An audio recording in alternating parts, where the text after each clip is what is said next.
to be streaming both matches of our top 4 and then our grand finale.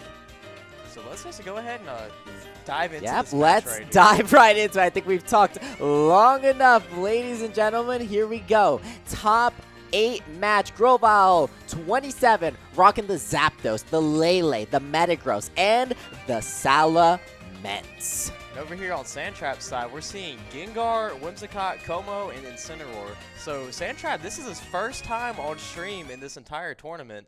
And what better way to make a debut on stream after going 6-0?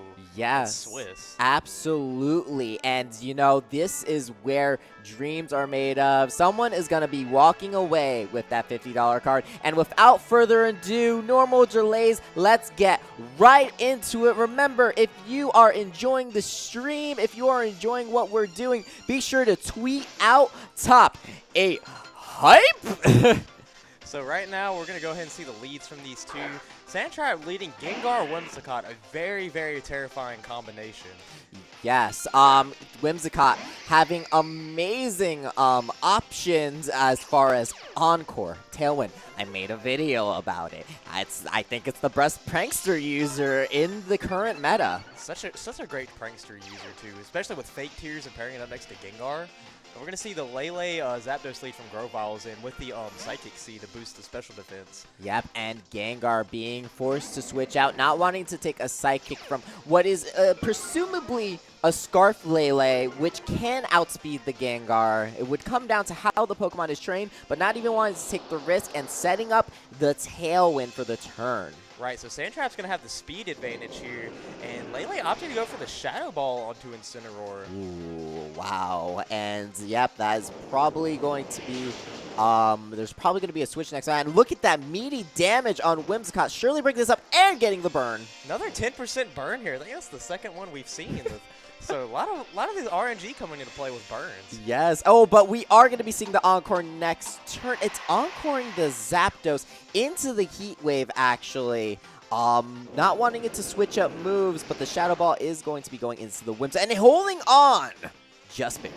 It will faint because of burn this turn, but really great play by SanTrap to go ahead and Encore into the Zapdos. Because of Psychic terrain, you normally can't use priority moves against grounded targets, but since Zapdos is flying, Encore is not affected by the Psychic terrain.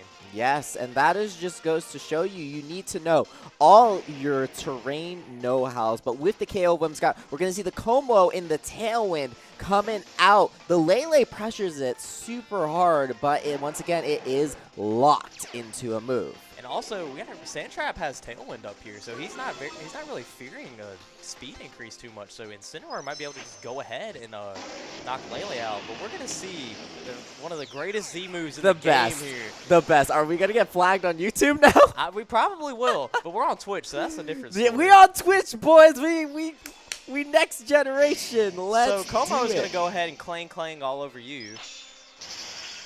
No, that was bad. No. That was a bad reference. I was reading that. But here we go. The clanging scales, the beautiful dance, which I actually want to see in Smash 5. They need to have Kommo-o. He needs to do his dance and just blow up the field. Anyway, I digress about my other favorite game in the entire world. That is actually going to be enough to take out the Ments. Wow. That, when you think of spread damage, you know, it doesn't do as much as a single target, but Salamence is not having that extra bulk. And there's a super effective hit like that as well, too. That's going to hurt pretty hard. Yep, but Tapu Lele going in with those Shadow Balls, doing very minuscule damage. Maybe expecting to outspeed with the Scarf, but that Tailwind causing a huge ruckus right now. Right, and when you think of Tailwind speed compared to Choice Scarf speed, Tailwind puts you at a +2, and Choice Scarf is only +1.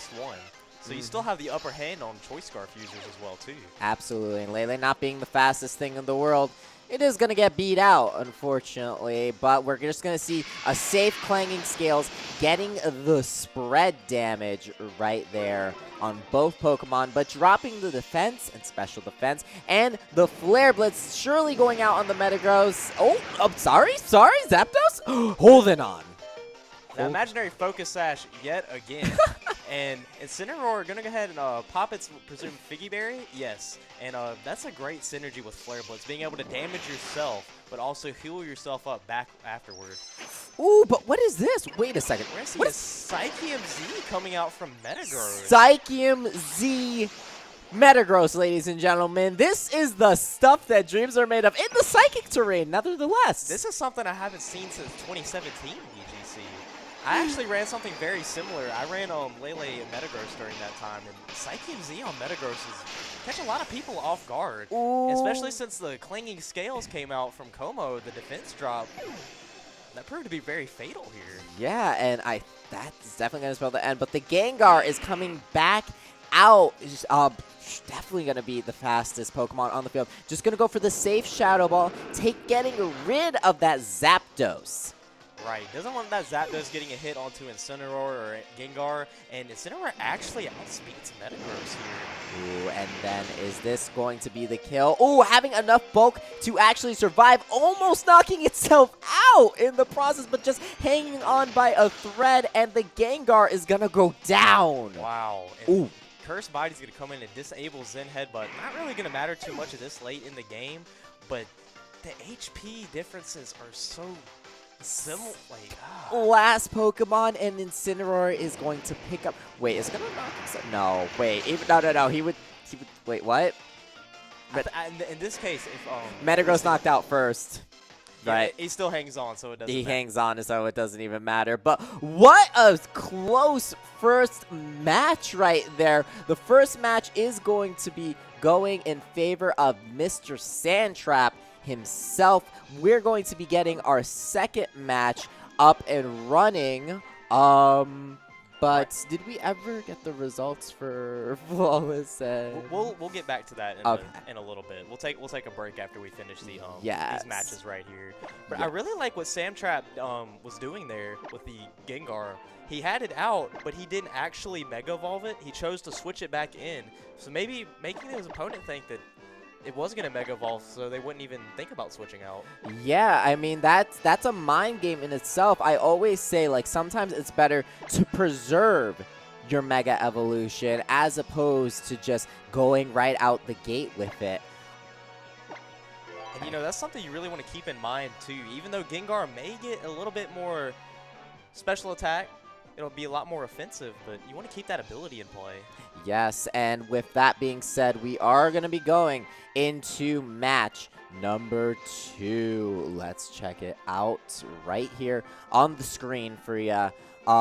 We have Grovyle actually bringing the Landorus this time with the Mence, the Lele, and that Psychium Z Metagross. I absolutely love that.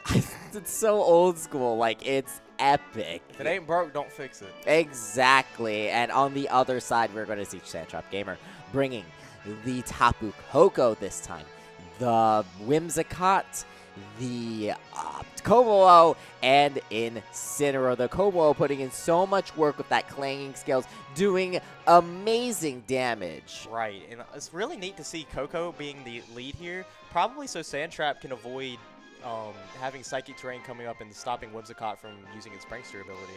Yes, and with that, we are going to hop right in to the second match. Let's do it. Hold on a second.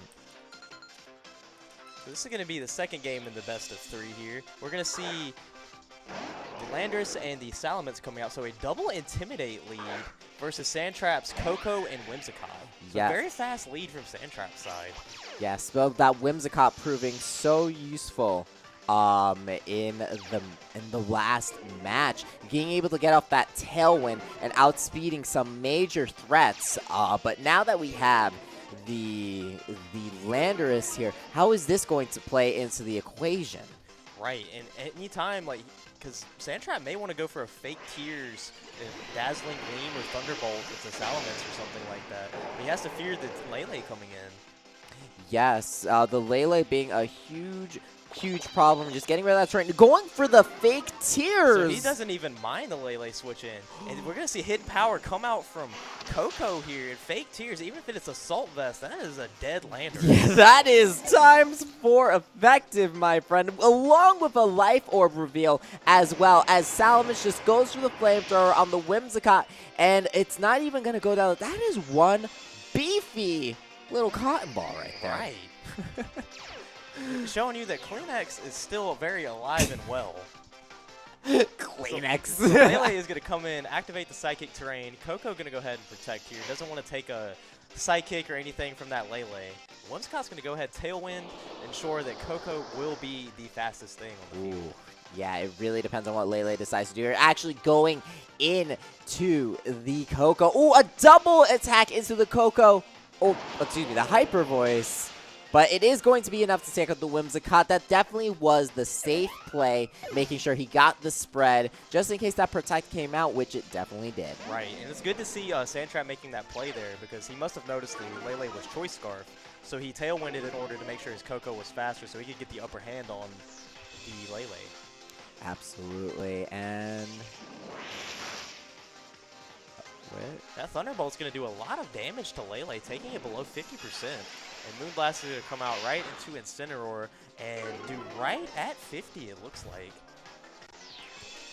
So some very good damage coming out here. Incineroar going to go ahead and Flare Blitz into Lele and knocking out Lele. Incineroar going to take a little bit of chip damage from that, and Salamence going to opt for the Flamethrower here, right onto Kommo-o, and that is going to do right below 50 here.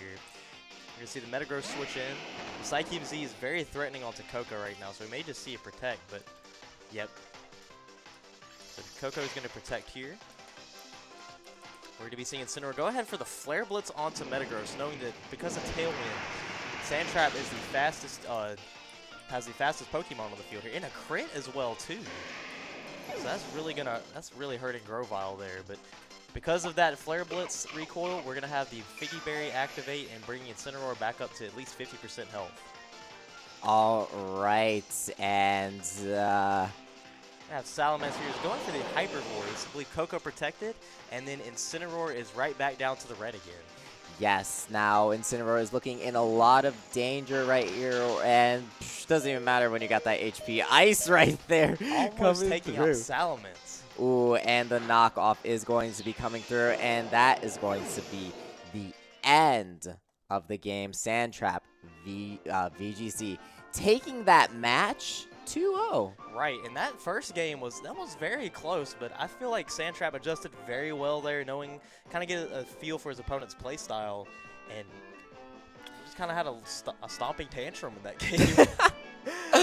Hey, let's go, Pokey Punt. Pokey